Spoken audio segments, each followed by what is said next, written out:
En el nombre del Padre, del Hijo y del Espíritu Santo. Amén. Ven Espíritu Santo, y llena los corazones de tus fieles, y enciende en ellos el fuego de tu amor. Envía tu Espíritu Creador, y se renovará la faz de la tierra. Estamos estudiando el Catecismo de la Iglesia Católica, su tercera parte, la vida en Cristo. Segunda sesión, los 10 mandamientos. Capítulo segundo, amarás a tu prójimo como a ti mismo. Artículo cuarto, el cuarto mandamiento. Honra a tu padre y a tu madre para que se prolonguen tus días sobre la tierra que el Señor tu Dios te va a dar. Continuamos subiendo el monte Sinaí de la mano de Moisés a recibir allá arriba los 10 mandamientos. Son 2285 metros que mide el monte Sinaí. Y el catecismo nos invita a subirlos de la mano de los 505 números que dedica al estudio de los 10 mandamientos. Es decir, subiremos 4 metros del monte Sinaí por cada número del catecismo que estudiemos. Hoy estamos en el metro 704 de altura. Estamos también en el tercer apartado de este artículo, donde el catecismo dedica 18 números al estudio del tema que tiene como título Los deberes de los miembros de la familia. Vamos a profundizar el día de hoy en los números 2225 y 2226 con el tema Los deberes de los padres. Número 2225 del Catecismo de la Iglesia Católica dice: Por la gracia del sacramento del matrimonio, los padres han recibido la responsabilidad y el privilegio de evangelizar a sus hijos. Desde su primera edad, deberán iniciarlos en los misterios de la fe, de los que ellos son para sus hijos los primeros heraldos de la fe. Desde su más tierna infancia, deben asociarlos a la vida de la Iglesia. La forma de vida en la familia puede alimentar las disposiciones afectivas que durante toda la vida serán auténticos cimientos y apoyos de una fe viva. Qué número tan precioso este, ¿no? Empieza hablando de algo que es clave: la gracia del sacramento del matrimonio. Oiga bien, qué importante esto. Ahí, en el sacramento del matrimonio, nace la llamada a evangelizar a los hijos. Es una gracia que hace que esa unión sea firme. Es una gracia que ayuda a que esa unión no sea frágil. Porque nuestra fragilidad tiende a la disolución, a la inconstancia, a no luchar. Pero la gracia hace que tengamos capacidad de tener paciencia, de querernos como somos, de intentar cada día vivir en comunión. La gracia hace todo eso. Y está claro que cuando nos abrimos a la gracia sana. Así como el pecado tiende a fracturarnos, la gracia viene a restaurar las heridas que el pecado ha dejado en nuestra naturaleza humana. También la gracia nos da y bendice la fecundidad, entendida como fecundidad biológica, ¿no? En el sentido de apertura al don de la vida. También a esa fecundidad entendida como una fecundidad espiritual. De hecho, esa llamada a ser fecundos no queda anulada cuando el matrimonio es estéril biológicamente hablando. es mucho más fuerte que eso. Dios tiene muchos cauces para hacernos fecundo. Y en este número, el punto de partida que nos dice el catecismo es la gracia. Cuando hablamos de gracia de Dios y decimos los sacramentos son la gracia de Dios que se ofrece gratuitamente, la gracia no la podemos entender como algo que el Señor me da simplemente. La gracia no es algo distinto de Dios. Es Dios mismo el que se da gratuitamente. No es un ten, ahí te dejo, no. Es me doy a ti. Se dice, yo te he dado la gracia del matrimonio. Lo que está diciendo es, yo estaré contigo siempre para que puedas cumplir tu compromiso matrimonial. Por eso se dice en el cristianismo católico que el matrimonio no es una cosa de dos, sino de tres. Dios está ahí presente. Por eso este número 2225 dice que esta gracia del matrimonio da a los padres responsabilidad y el privilegio de evangelizar a sus hijos. Es una expresión preciosa que pocas veces escuchamos. ¿Privilegio de evangelizar a mis hijos? Eso suena bellísimo, porque en el fondo no podemos hacer nada más importante en esta vida que llevar a nuestros hijos al cielo. Nos ponemos supremamente felices cuando nuestros hijos se van graduando, cuando fuimos al pre-K, pequeñitos ahí de 5 añitos, ¿no? Los papás son emocionados viendo desfilarles para que les den el diploma del pre-K, después de la escuela elementaria, después de la escuela secundaria, después de la escuela preparatoria, no se diga ya cuando van a la universidad, cuando se gradúan en un máster, en un doctorado.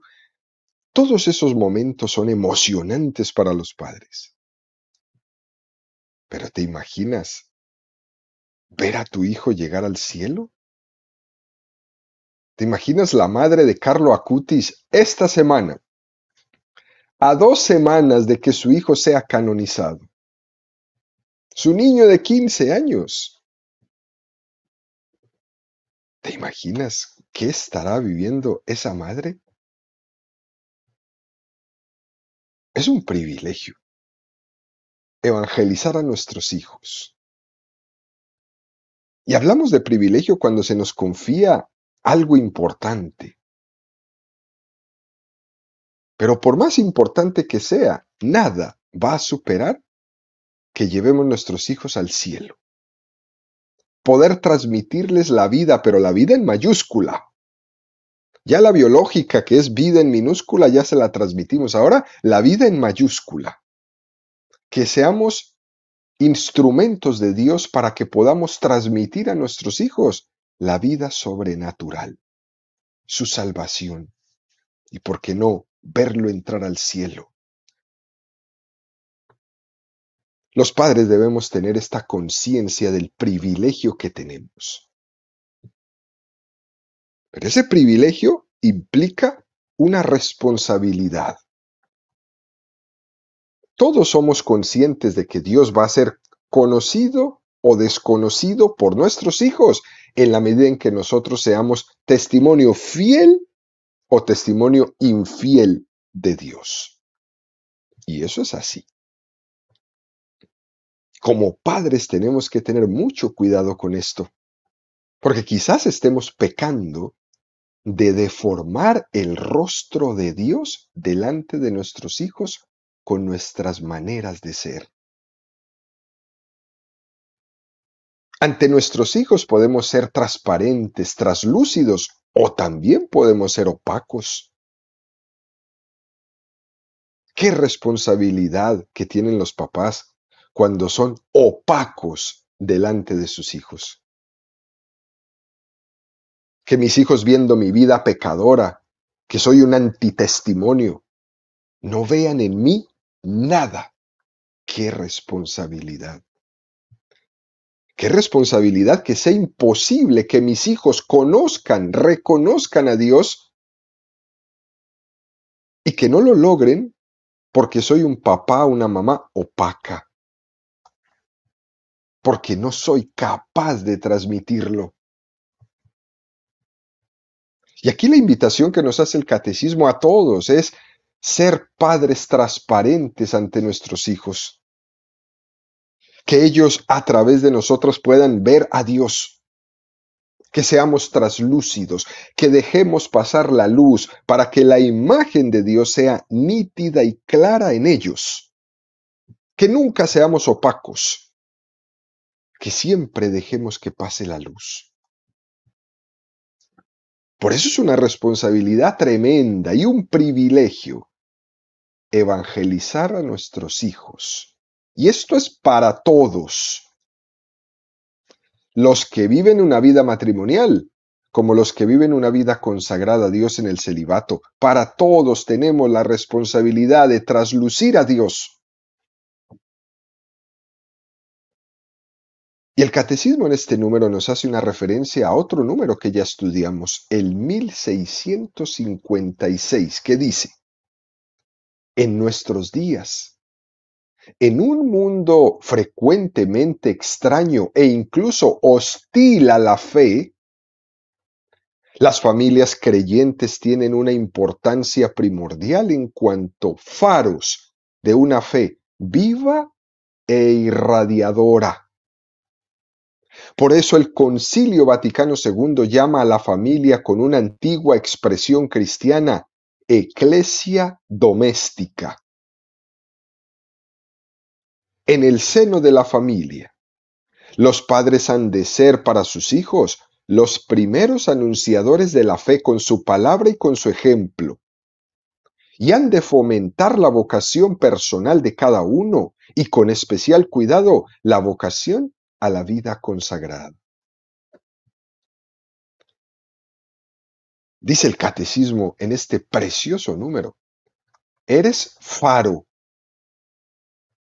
El faro se enciende en medio de la oscuridad, y si no se enciende el faro, uno no sabe dónde está la piedra, o no sabe dónde está el puerto, y el barco fácilmente puede chocarse. El niño tiene en sus padres un faro, y esa luz le remite a otra luz más trascendente todavía. Es como la luna. La luna refleja y nos remite a una luz más grande que es el sol. Ella es el espejo. Es el lema de la Santísima Virgen María: que quien me mire, te vea. También los padres tienen que pedir esta gracia a Dios constantemente, que cuando mis hijos te vean, vean a Dios. Que cuando mis hijos me miren, te vean a ti, oh Dios. Faro en la oscuridad. No, más oscuro en lo oscuro, no. Faro en la oscuridad. Luz en lo opaco. Luego dice el catecismo: desde su primera edad deberán iniciarlos en los misterios de la fe, de los que ellos son para sus hijos los primeros heraldos de la fe. Desde su más tierna infancia deben asociarlos a la vida de la Iglesia. Qué nombres tan bonitos usa el catecismo, ¿no? Tú como papá, como mamá, eres un heraldo de la fe. Y esto parecería como una imposición en el mundo moderno, ¿no? Este suena como ahí ir en contra de la libertad del hombre. Dicen estas ideologías, estas corrientes liberales modernistas, ¿no?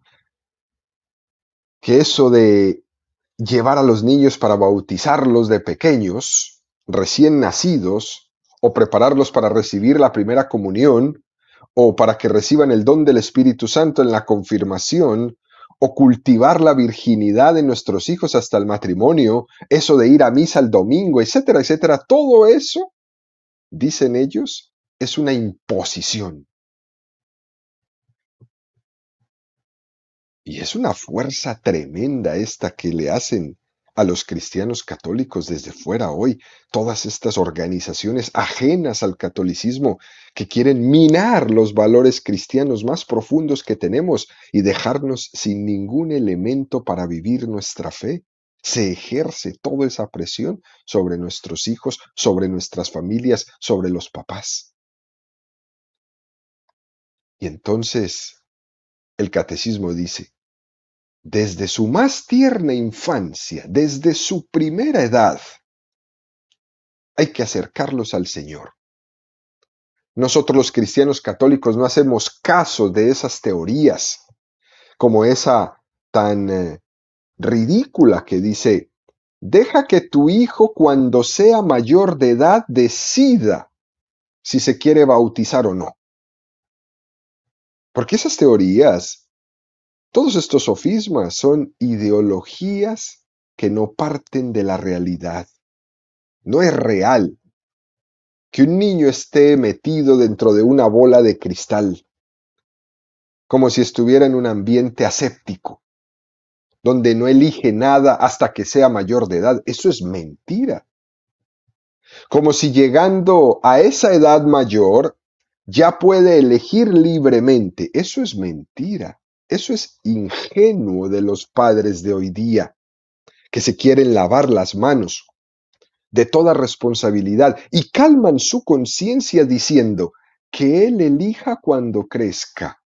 Eso es totalmente falso. En la medida en que no ofrecemos a un niño el ejemplo, no le rodeamos de determinados valores, él entonces no va a saber qué y cómo actuar, y entonces va a ir a buscar cualquier cosa que se encuentre, y la mayoría de las veces se encuentran puros antivalores.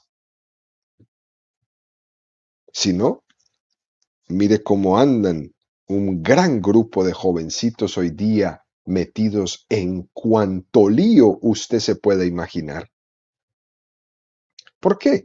Porque no existe ese ambiente aséptico donde nada nos influya. Si yo no le doy a mis hijos una buena influencia, otro le dará una mala. Yo no puedo ser tan ingenuo de pensar que cuando él sea grande, que decida. Eso en todo. En la escuela, en la manera de elegir sus amistades, en la manera de elegir su vocación, en la manera de elegir su profesión, en todo. Siempre habrá quien lo influya. Y si no es bueno, será malo. El mundo real está sufriendo esta lucha entre los valores y los antivalores. Y los niños son víctimas de esto. Como nos dice la Sagrada Escritura, porque el reino de Dios sufre violencia. El que quiera ser tan ingenuo de seguir diciendo, yo no quiero proponer nada, yo no quiero imponerles nada a mis hijos, que ellos elijan cuando crezcan lo que ellos crean que es lo mejor para ellos, eso es ser un ingenuo, por no decir una palabra más fuerte. Y esta es la clave, la diferencia entre la evangelización que tiene el cristiano hacia unos niños y la manipulación que arrastra por influjo del mundo es esta. Nosotros cuando evangelizamos lo hacemos sin ocultarnos. No nos tenemos que ocultar. A los niños se les lleva a la parroquia. La fe es transparente. La fe la educamos diciendo claramente que los estamos evangelizando. Mientras que del otro lado, cuando el mundo impone subliminalmente sus valores, sus ideologías, sus corrientes, lo hace, pero diciendo que no lo está haciendo, que no adoctrina a nadie, pero por debajo está todo. En la escuela, en los libros, en la televisión, en las redes sociales, en la manipulación.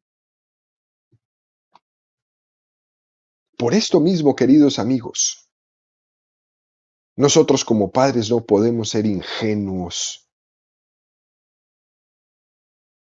y tenemos que ponernos en pie a defender la formación, la educación y los valores de nuestros hijos, porque ese es el mundo real.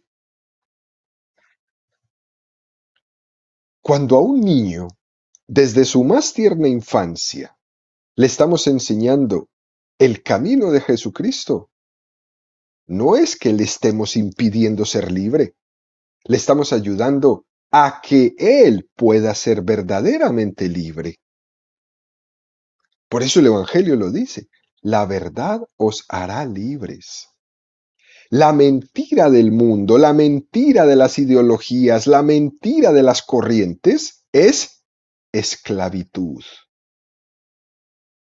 Jovencitos de 15 años que en vez de que estén pensando en qué van a ir a estudiar para cambiar este mundo, están pensando en hacerse una operación para cambiarse de mujeres a hombres o de hombres a mujeres a los 15 años.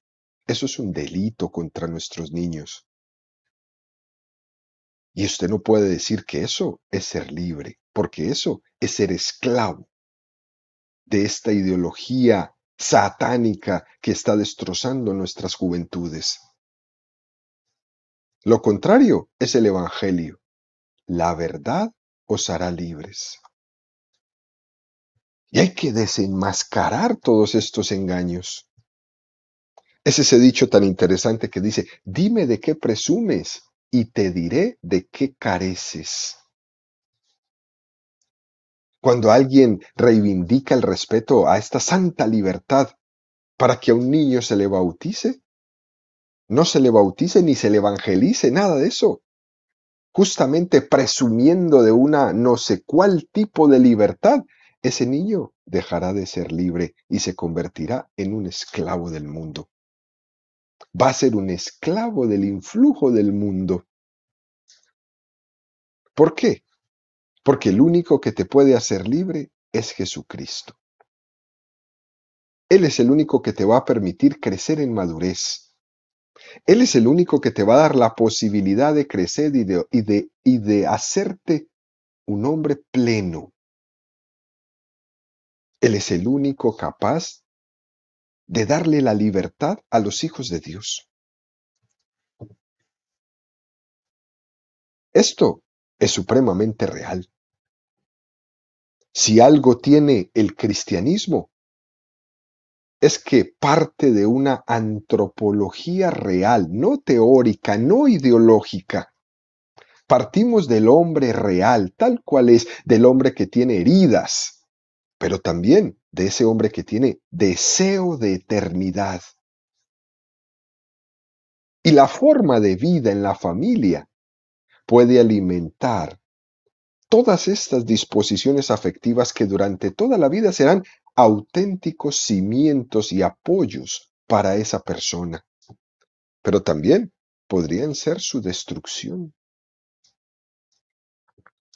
Por tanto, queridos amigos, según el ambiente en el que haya vivido un niño en su familia, se van a alimentar y a generar en él disposiciones afectivas que le ayuden a creer en Dios, que le ayuden a seguir a Jesucristo, o por el contrario, un ambiente afectivo que se lo dificulte mucho o demasiado. Y no se refiere tanto a que sus padres le dijeran constantemente que ellos creían o no creían en Dios, sino que se refiere es a las disposiciones afectivas. Por ejemplo, si en el seno de una familia un niño ha vivido un tipo de relación en las que se le ha sembrado la desconfianza y los papás todo el tiempo le estuvieron diciendo, no confíes en nadie, no te puedes fiar de nadie, ¿qué podemos esperar? A ese niño se le ha sembrado una disposición afectiva que le va a dificultar quizás creer en Dios, que le va a dificultar creer en sus profesores, que le va a dificultar creer en sus autoridades, que le va a dificultar creer en las personas que le aman. Se le va a dificultar hacer un acto de confianza, un acto de abandono en Dios.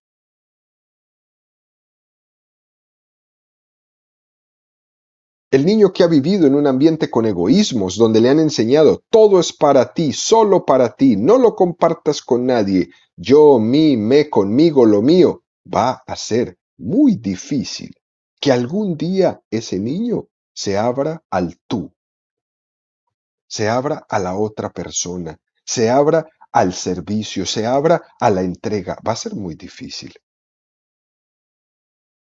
Entender que Dios es un tú distinto al yo. Y lógicamente, al abrirse a la fe,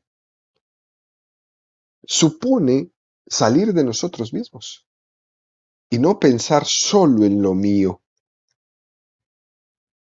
Y si me han educado en el egoísmo, va a ser muy difícil poder desarrollar mi fe. O quien ha vivido en una familia plenamente materialista, que lo único que ha visto es que el dinero es un dios, que el dinero es lo único importante, que es lo primero, que estamos contentos, felices, solo cuando hay dinero, y si no lo hay, entonces entramos en conflictos, en problemas, en reclamos. Si un niño ha visto esto, a ese niño le va a costar mucho creer en Dios, que es un espíritu, que es vida, pero que no tiene valor, que no se puede comprar.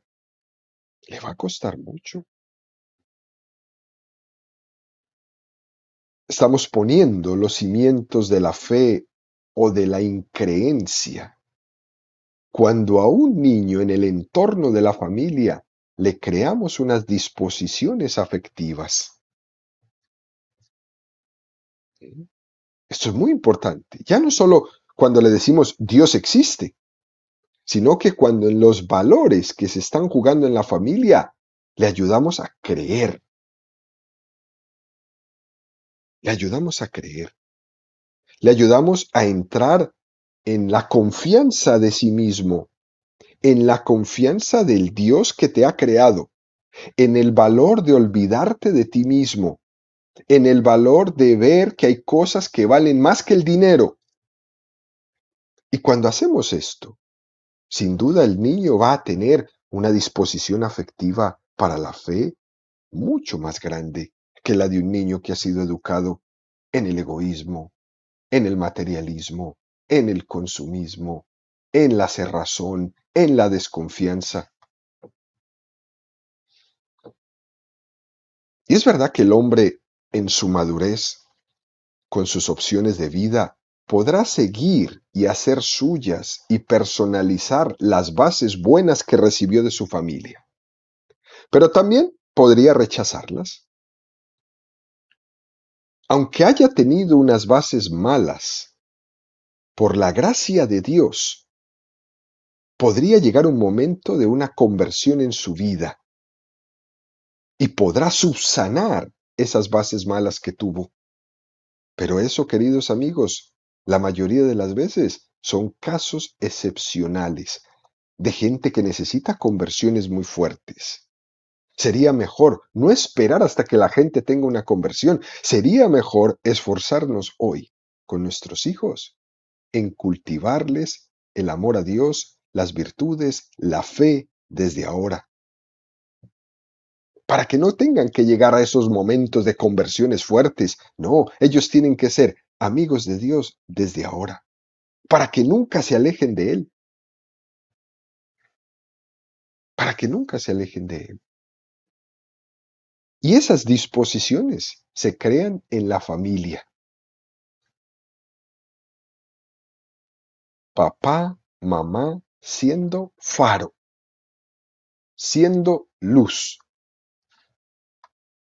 La única manera de evitar que los defectos de un joven sean manías cuando sea mayor, es cuando le enseñamos a tener al niño esos valores, esa conciencia moral en su niñez, en su adolescencia, cuando le enseñamos a abrirse a la gracia de Cristo, a acercarse al sacramento de la confesión cuando ha fallado, cuando ha desobedecido, cuando ha sido grosero. Y se acerca y pide perdón y se reconcilia y sana, y se va educando así en su niñez, en su adolescencia, en su primera juventud. Cuando llegue a ser mayor, no tiene manías, porque mi papá y mi mamá me han cultivado estos valores. Y sí, es verdad, Dios lo puede todo y me puede cambiar en cualquier momento, pero no le dé esa responsabilidad a Dios cuando está en sus manos como papá y como mamá, porque eso fue lo que Dios te encomendó. Y para eso te dio la gracia.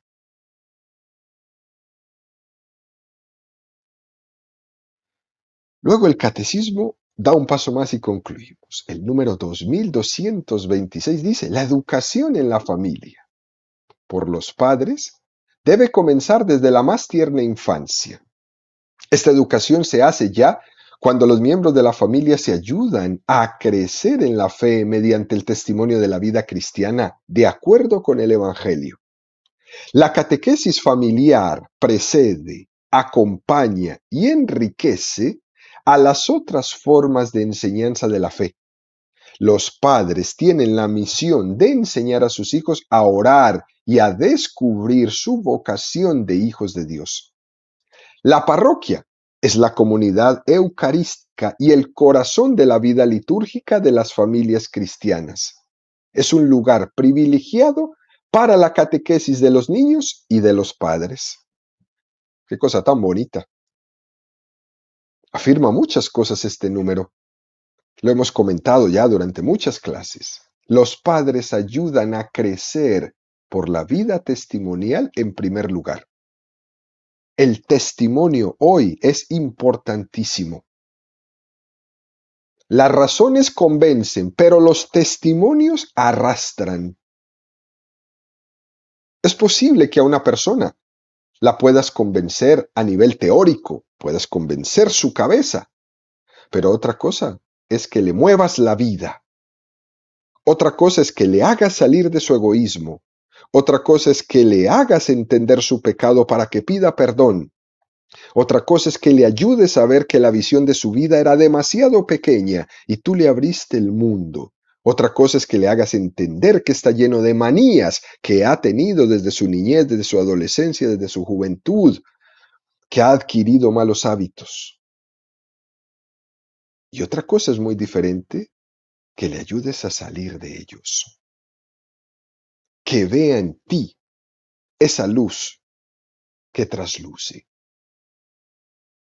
Por eso la Iglesia Católica dice, aparte de predicar el catecismo,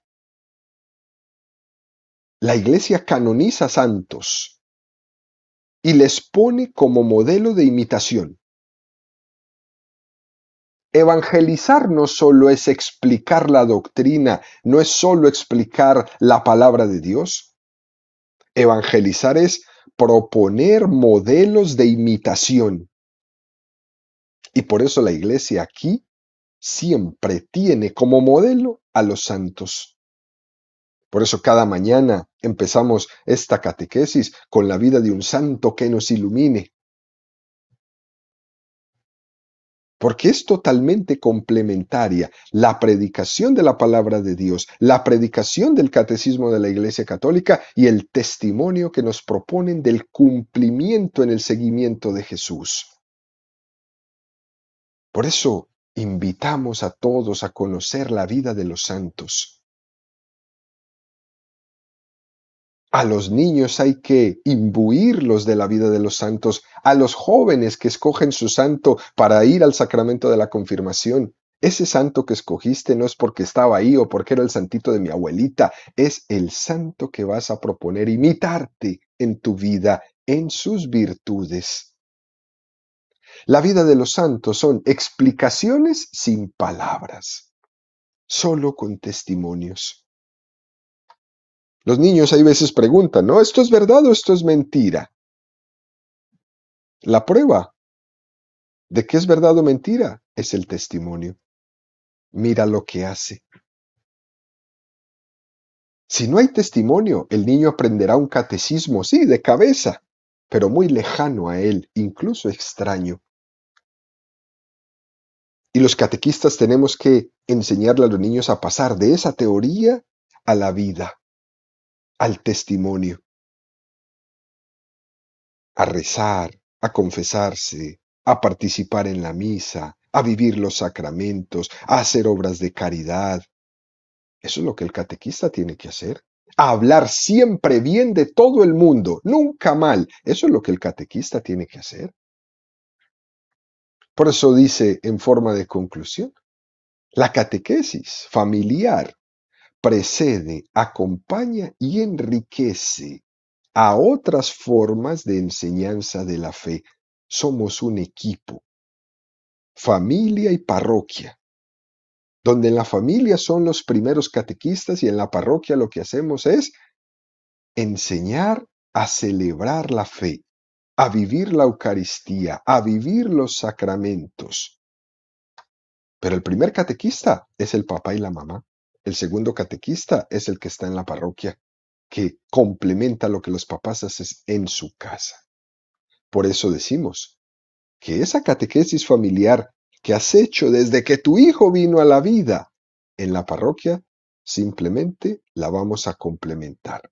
Pero la catequesis familiar precede, acompaña y enriquece siempre todas las formas de enseñanza de la fe.